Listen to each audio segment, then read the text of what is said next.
சிம்மமுகே ரௌத்ரரூபிண்யாம் அபய அஸ்தாங்கித கருணாமூர்த்தி சர்வவியாபிதம் லோகரட்சமாம் பாப விமோசன துரித நிவாரணம் லக்ஷ்மி கடாட்ச சர்வாபீஷ்டம் அநேகம் தேஹி நுரசிம்மம் ஹரிநாராயண துரித நிவாரண பரமானந்த சதாசிவசங்கர ஓம் சுதர்சனாய வித்மகே மா ஜ்வாலாய தீமகே தன்னை சக்கர பிரச்சோத்யாத் யோகிராம் சுரத்குமார் யோகிராம் சுரத்குமார் யோகிராம் சுரத்குமார் ஜெயகுரு ராயா. உலகெங்கிலும் வாழ்ந்து கொண்டிருக்கும் பேர்களுக்கு டாக்டர் சைதை ராஜாவின் அன்பான வணக்கங்கள். நாம் இப்பொழுது வார ராசி பலன்கள் செப்டம்பர் 23 முதல் 29 வரைக்கும் உள்ளடக்கிய நாட்களுக்கு வாக்கிய பஞ்சாங்க அடிப்படையில் பலன்கள் ஒவ்வொரு ராசிக்கும் கிரகங்கள் எப்பேற்பட்ட பலனை வழங்கப் போகிறது என்பதை பார்க்கலாம் வாங்க.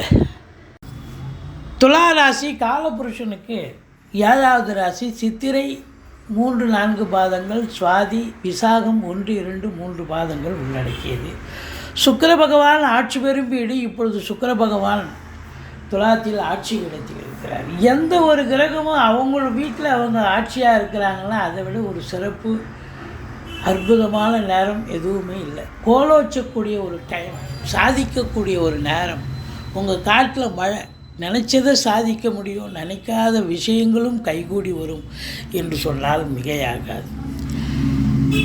அதில் குறிப்பாக சுக்கிரனுடைய ஆதிக்கம் நிறைந்த கலைத்துறை, சினிமா மற்றும் தொலைக்காட்சி பிரிவில் பணியாற்றக்கூடிய நடிகர் நடிகைகள், டெக்னீஷியன்கள், எடிட்டர்கள், கேமராமேன்கள், புகைப்பட கலைஞர்கள் அத்துணை பேர்களுக்கும் வாய்ப்புகள் வந்து கதவை தட்டும்.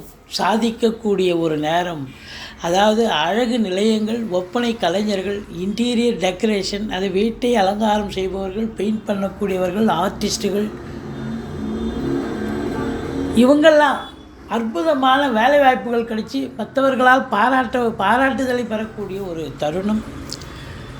சுக்கிரன் எதுக்கு அப்படின்னு பார்த்தீங்கன்னா துணி, மற்றபடி துணி உற்பத்தியாளர்கள், தயாரிப்பாளர்கள், விற்பனையாளர்கள், அதுக்கப்புறம் நகை உற்பத்தியாளர்கள், நகை வியாபாரிகள், இவங்க எல்லோருக்கும் கூட ஒரு காலகட்டம் சிறப்பாக இருக்கும். வங்கிகளில் பணிபுரிபவர்கள், அரசு கருவூலம், தனியார் ஃபைனான்ஸில் வேலை பார்க்குறவங்க, இன்சூரன்ஸில் வேலை பார்க்குறவங்க, இவங்க எல்லோருக்குமே சாதிக்கக்கூடிய ஒரு திருப்பு முனையான காலத்தை வெல்லக்கூடிய ஒரு நேரம் என்று சொன்னால் மிகையாக.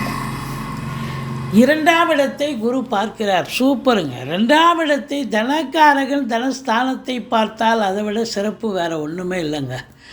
குடும்பத்தில் அமைதி, நிம்மதி, சந்தோஷம், குதூகலம், நல்ல பண வரவு, பொருள் வரவு, உங்கள் சொல்லுக்கும் செயலுக்கும் மதிப்பு மரியாதை ஏற்படுதல் எல்லாமே நடக்கும். அற்புதமாக சந்தோஷமாக செயலாற்றக்கூடிய ஒரு நிலை 2ஆம் இடம் அப்படின்னும்போது. 7க்குடைய செவ்வாய் 9ஆம் இடத்துல இருக்கார், நல்லா தான் இருக்கார். அப்போது கணவன் மனைவி ஒற்றுமை, நண்பர்களால் ஆதரவு, கூட்டு தொழில் சிறந்து விளங்கும் அப்படின்னு சொல்லணும். அதாவது குடும்பத்தில் சுப நிகழ்ச்சிகள் நடத்தக்கூடிய ஒரு அமைப்பு இருக்குது. வெளியார் சுப நிகழ்ச்சிகளுக்கு சென்று விட்டு வரக்கூடிய நிலையும் இருக்கிறது. 3ஆம் இடத்து அதிபதி குரு 8க்கு போயிட்டார். இருந்தாலும் குறைவு ஒன்றும் இல்லை. 4ஆம் இடத்தை அவர் குரு பார்க்கிறார். மாத்திருஸ்தானம் என்று சொல்லக்கூடிய இடம், தாய் வழி சொந்தங்களால் நல்லது நடக்கக்கூடிய ஒரு நிலை. வண்டி வாகனங்களை வச்சு பொழப்பு நடத்தக்கூடியவர்களுக்கு நல்ல சவாரிகள் கிடைச்சி நல்ல சம்பாத்தியம் கிடைக்கும். படிக்கிற பிள்ளைகள் நல்லா படிப்பாங்க, எந்த குறையும் கிடையாது. 4ஆம் இடம் அற்புதமாக இருக்கிறது. 4ஆம் இடம் என்பது வீடு வாசல் வாங்குவது குறித்து வீட்டில் பேச்சுவார்த்தை நடத்தி அதுக்கான முனைப்போடு இறங்குவீர்கள். ரொம்ப சிறப்பாக இருக்கும். ஏன்னா சொத்து பத்து வாங்கக்கூடிய ஒரு நிலை இருக்கும். 4ஆம் இடம் என்பது அதுதான். பிள்ளைகளுடைய கல்வி, சொத்து பத்து, வீடு வாகனம் போன்றவை வாங்கக்கூடிய ஒரு சூழல் ஏற்படும். சனி பகவான் 5ஆம் இடத்தில் இருந்த போதிலும் அவர் வக்ர கதியில் இருக்கிறதால பூர்வீகத்தில் ஏதாவது பிரச்சனைகள் வரும். எச்சரிக்கையோடு இருங்க. குலதெய்வ வழிபாடு பண்ணுங்க. உங்களுக்கு பார்த்திங்கன்னா எல்லா நிலைகளிலும் திருப்திகரமாக இருந்தாலும் ஏதோ ஒரு மகிழ்ச்சி இல்லாத ஒரு சூழலில் அப்படியே டல்லாக தான் இருப்பீங்க. ஏன்னா 5 குடையவன் சனி ஆட்சி பீடம் தான், ஆனால் வக்ரமாக இருக்கார்ல. இப்போ மகிழ்ச்சி இருக்காது, மற்றதெல்லாம் சிறப்பாகவே இருக்கும். சாதிக்கக்கூடிய நேரம், மகிழ்ச்சியோடு இருக்கக்கூடிய நேரம்தான். ஆனால் மகிழ்ச்சி என்பது இருக்காது அப்படின்னு சொல்லலாம். அடுத்தது, பூர்வீகத்தில் ஏதாவது பிரச்சனைகள் வரும், பிள்ளைகளுக்கு தேக ஆரோக்கிய குறைவு ஏற்பட வாய்ப்புகள் இருக்கிறது. இருந்த போதிலும் 6ஆம் இடத்தில் ராகு பகவான் இருப்பதால் எதிரிகள் ஓடி ஒளிவார்கள், கடன் சுமை படிப்படியாக குறையும், கோர்ட்டில் கேஸ் எதாக இருந்தால் சாதகமாக தீர்ப்பு வரும், சொந்த தொழில் செய்யக்கூடிய அன்பர்களுக்கு நம்பிக்கைக்கு பாத்திரமான பணியாளர்கள் கிடைப்பார்கள், வெளியூர் வெளிநாட்டு பயணம் அனுகூலத்தை தருமா? கண்டிப்பாக அனுகூலத்தை தரும். வெற்றி பெறுறீங்க. 6ஆம் இடத்துல ராகு வெற்றி ஸ்தானம், அஷ்டலட்சுமி யோகம் கிடைக்கக்கூடிய இடம். ஆனாலும் கூட 7ஆம் இடத்தை சனி பகவான் பார்ப்பதால் உங்கள் மனைவிக்கு உங்களுக்கும் கருத்து வேறுபாடு வரும், அல்லது அவங்களுக்கு தேக ஆரோக்கிய குறைவு ஏற்பட்டு மருத்துவமனைக்கு செல்ல நேரிடும்.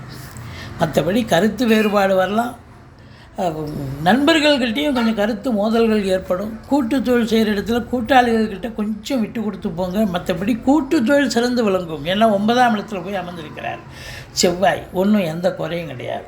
மற்றபடி திடீர் அதிர்ஷ்ட வாய்ப்புகள் தேடி வரும், வரா கடன்கள் வசூலாகும், இன்சூரன்ஸ் பணம் கிளைம் ஆகி கைக்கு வரக்கூடிய காலகட்டம். வாரிசே இல்லாத குடும்பங்களுக்கு உங்களை வாரிசாக நியமித்து அவங்களுடைய சொத்து பத்து நகை நட்டு லிக்விட் கேஷ் உங்கள் பெயருக்கு மாற்றி எழுதக்கூடிய விபரீத ராஜயோகம் ஒரு சிலருக்கு அமையும். ரொம்ப சிறப்பான காலம். இதில் பார்த்தீங்க அப்படின்னு சொன்னால் 9ஆம் இடத்துல செவ்வாய் இருக்கார். மனைவியால் யோக பாக்கியங்கள் எப்படி? ஒன்று, அவங்க பிறந்த வீட்டிலேருந்து லிக்விட் கேஷோ ஜுவல்ஸோ கொண்டு வரணும், அதில் ஒரு சந்தோஷம். அல்லது அவங்க வேலை பார்க்குறவங்களா இருந்தால் வேலை பார்க்குற இடத்துல ப்ரமோஷன் இன்க்ரிமெண்ட் கிடச்சி அதில் ஒரு சந்தோஷம். அடுத்தது, அசையா சொத்துக்கள் மூலம் நல்ல ஒரு வருமானம் கிடைக்கக்கூடிய ஒரு தருணம். நண்பர்களால் பாக்கியமான சூழல், நண்பர்களால் நல்லது நடக்கக்கூடிய ஒரு அமைப்பு இருக்குது அப்படின்னு சொல்லணும். மற்றபடி உங்களுக்கு பார்த்தீங்கன்னு சொன்னால் 11ஆம் இடத்தை சனி பகவான் பார்க்கிறார். நீங்கள் என்ன தான் ஹார்ட் ஒர்க் பண்ணுங்கள், எண்ணிய செயல் ஈடேறுவதில் காலதாமதம் ஆகும், அல்லது லாபம் கிடைத்தாலும் ஒரு சிலருக்கு ஏற்றளவில் இருக்கும், கைக்கு வருவதில் காலதாமதம் ஆகும். முதல் திருமணம் முறிவு ஏற்பட்டு 2வது திருமணத்திற்காக காத்திருப்பவர்களுக்கு இன்னும் காலதாமதம் ஆகக்கூடிய ஒரு அமைப்பு இருக்குங்க. மற்றபடி 9க்கும் 12க்கும் ஆதிபத்தியம் பெற்ற புத பகவான் உச்ச நிலையில் இருப்பது பத்திரிகை துறை, எழுத்துத்துறை, எழுத்தாளர்கள், ஆசிரியர்கள், பேராசிரியர்கள், இலக்கியவாதிகள், சொற்பொழிவாளர்கள், மீடியாக்களில் பணிபுரிபவர்கள், சினிமா தொலைக்காட்சி நிறுவனங்களில் பணிபுரிபவர்கள், ஆசிரிய பெருமக்கள், கல்வி நிறுவனங்களில் பணியாற்றுபவர்கள், அதையும் தாண்டி ஜோதிட அறிஞர்கள், வழக்கறிஞர்கள், சொற்பொழிவாளர்கள், ஆன்மீக பணியாளர்கள், ஆன்மீகத்தில் ஈடுபாடு உள்ளவர்கள் அத்துணை பேர்களுக்கும் அற்புதமான காலகட்டம். 23, 24 சந்திராஷ்டம நாட்கள் வர இருப்பதால் கொஞ்சம் எச்சரிக்கையோடு இருங்க. சந்திராஷ்டமம்னு கொஞ்சம் சொல்லிக்கிங்க. நீங்கள் வேலை பார்க்குற இடத்துல எச்சரிக்கையாக இருப்பீங்க. மற்றபடி குறை ஒன்றும் இல்லை.